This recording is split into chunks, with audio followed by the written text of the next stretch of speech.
Hi പ്രിയപ്പെട്ടവരെ, ഒരു കുഞ്ഞു കവിത. രചന ശബ്ദം നൽകിയത് ജ്യോതി ശ്രീനിവാസൻ. ആന.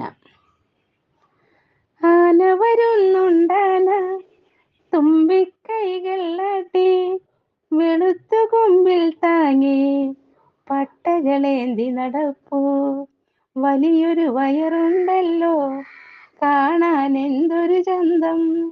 കറുത്ത തൂണുകൾ പോലെ കാലുകൾ നാലുണ്ടല്ലോ, വലിയ മുറങ്ങൾ പോലെ കാതുകൾ രണ്ടുണ്ടല്ലോ. ചേലിൽ വാലുമതാട്ടെ കുണുങ്ങി എങ്ങനെ പോകും, വലിയവനാകും ആനയ്ക്കുണ്ട് ചെറുതാകും ഇരുകണ്ണ്.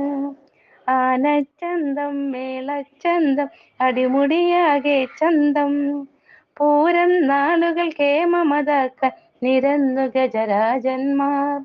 പൂരം നാളുകൾ കേമമതാക്കാൻ നിരന്നു ഗജരാജന്മാർ.